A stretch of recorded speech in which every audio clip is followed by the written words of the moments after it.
हम मुकाबला कर रहे हैं भारतीय जनता पार्टी से। हम मुकाबला कर रहे हैं जो पार्टी सत्ता में है। हम जो पार्टी सत्ता में नहीं है उससे अलग किसी और अपना ध्यान केंद्रित नहीं कर रहे हैं। महाराष्ट्र में चुनावी अनुभव के तौर पे और उत्तर प्रदेश में भी जहाँ की टीम ने अच्छा कार्य किया, जहाँ की टीम ने लगातार सक्रिय रूप से मेहनत की, वहाँ अच्छे रिजल्ट आए।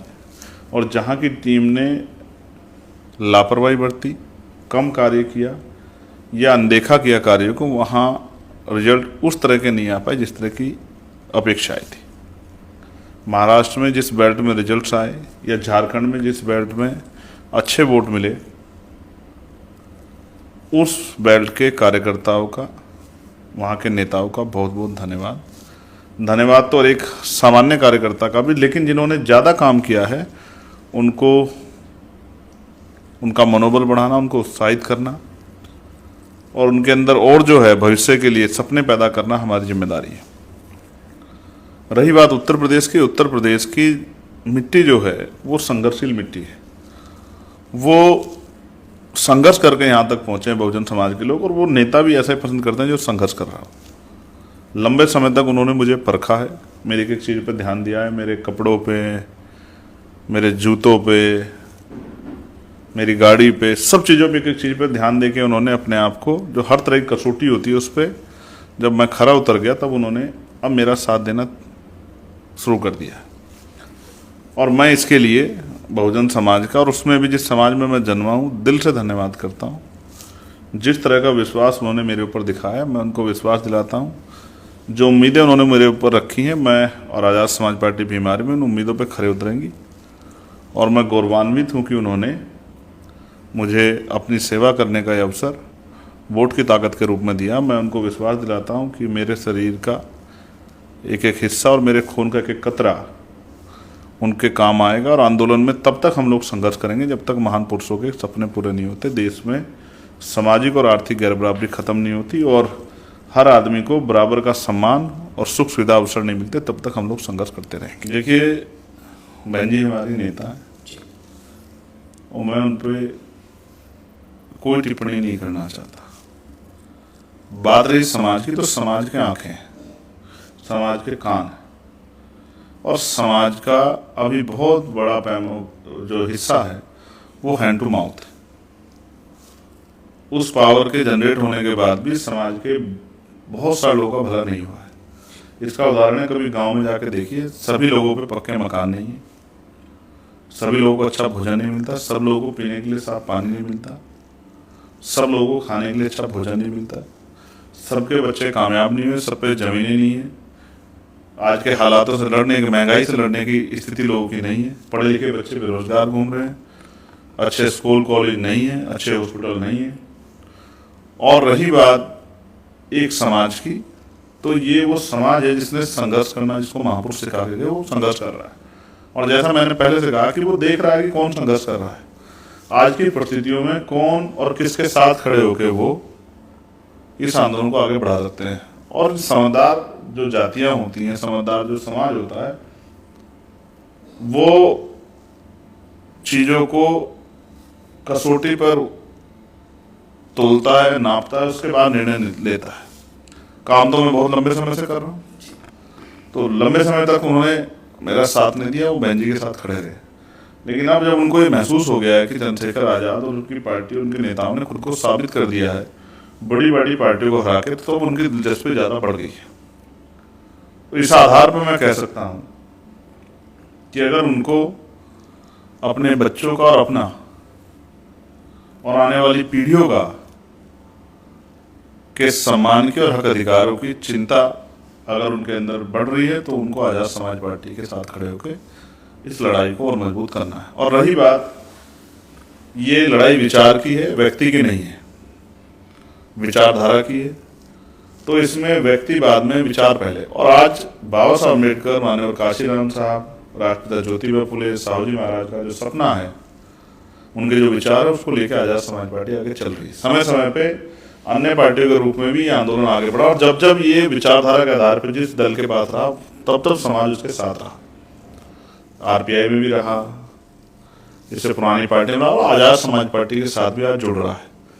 तमाम तरह के आरोप, तमाम तरह की परेशानियां खड़ी की गई, लेकिन कभी समाज ने किसी बात को सत्य नहीं माना, बल्कि निगरानी की। और निगरानी करके जब उन्होंने देख लिया कि ये आदमी जान की बाजी लगा के हमारे और हमारे आने वाली पीढ़ियों के हक अधिकार के लिए, बहुजन समाज के लिए संघर्ष कर रहा है, तो हम हमें इसका साथ देना चाहिए। उसी का परिणाम है कि जिस सीट से मैं लड़ा हूं वहां 1% वोट भी अन्य पार्टियों को नहीं मिला, और जो थोड़ा बहुत वोट कटा था वो भी अब आने वाले समय में नहीं कटेगा, क्योंकि जो वोट हमसे दूर था उसको भी हम अपने साथ जोड़ने के लिए हमारे साथ ही प्रयास कर रहे हैं। और तेजी से वो उत्तर प्रदेश के हर जिले में अपना काम आगे बढ़ा रहे हैं। बूथ सेक्टर कमेटियां बना रहे हैं, विधानसभा कमेटियां बना रहे हैं, भाईचारा कमेटियां बना रहे हैं, और सभी मामलों पर आंदोलन कर रहे हैं। परसों 3 तारीख को मेरे जन्मदिन के अवसर पर जो जुल्म उत्तर प्रदेश में हो रहा है उसके खिलाफ सभी जिला मुख्यालयों पे आंदोलन करके सरकार को चेताया जाएगा। सोई भी सरकार का ध्यान आकर्षित किया जाएगा कि वो किसी को यहाँ अकेला समझे, और किसी भी दलित, पिछड़े, मुस्लिम या किसी भी धर्म के खिलाफ या किसी भी वर्ग के खिलाफ अगर इस तरह का माहौल बना काम करेंगे तो आज़ाद समाज पार्टी उनके साथ खड़ी है। भाई सांसद बन के मैं अपने क्षेत्र का भला कर पा रहा हूँ और मुद्दे जो है मैं देश के उठा पा रहा हूँ, लेकिन अगर मुझे और ताकत देंगे, क्या हमसे पिछली पार्टी जिसके बारे में आप जिक्र कर रहे थे उन्होंने बिना ताकत के उन्होंने भी कर दिया था क्या? या आज भाजपा जो अपने लोगों का भला कर रही है क्या बिना ताकत के कर रही है? जब भाजपा विपक्ष में थी तो कुछ कर पाई क्या? या आज कांग्रेस जो विपक्ष में है क्या वो अपने लोगों का भला कर पा रही है?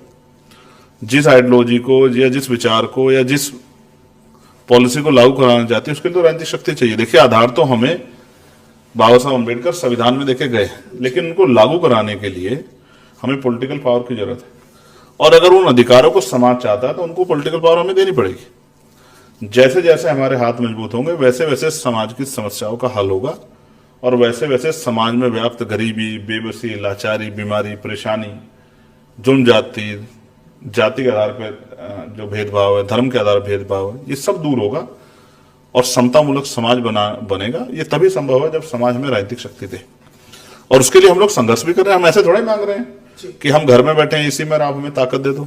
उसके लिए लगातार हम लोग संघर्ष कर रहे हैं, आंदोलन कर रहे हैं। अभी आपने देखा 18 में प्रचार खत्म हुआ और 20 तारीख में मैं उस परिवार से मिलने के लिए गया।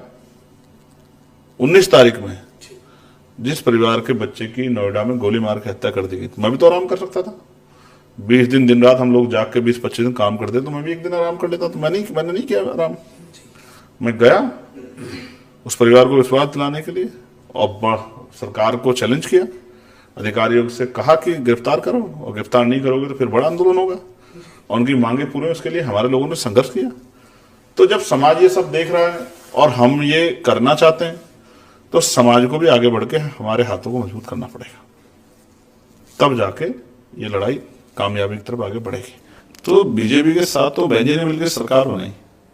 उत्तर प्रदेश में तो बहुत कमजोर थी बीजेपी, बेंजी ने 3 बार उनके साथ मिलकर सरकार बनाई, आरएसएस के लोगों को चंदा दिया। ये तो ऑन रिकॉर्ड है, मैं थोड़ा ही कह रहा हूँ।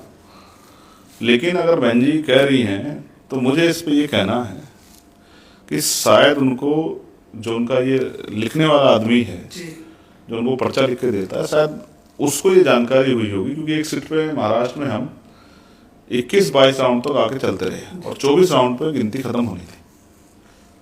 लेकिन बाद के 2 राउंड में जैसे ही बीजेपी की एक तरफा बीजेपी सरकार बनने लगी तो हमारा प्रत्याशी हार जाएगा। तो शायद उनके जो पर्चा लिखता है उस आदमी को सही इन्फॉर्मेशन नहीं होगी कि आजाद समाज पार्टी का प्रत्याशी वहां हार गया है, उनको लगा जीत गया। इसलिए उन्होंने ये स्टेटमेंट दिलाया कि भाई इनका विधायक भी जितवाती है, इनका सांसद जितवाती है। अगर इतनी जितवाने वाली तो हमारे को अपना ही जितवा रहे, भाई हमारे जितवाने को क्या लेंगे।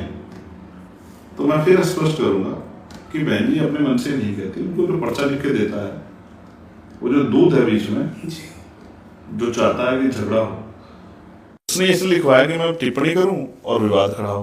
वो मूर्ख आदमी है। मैं अपनी जो परिवार की बड़ी उनके खिलाफ क्यों कुछ कहूंगा।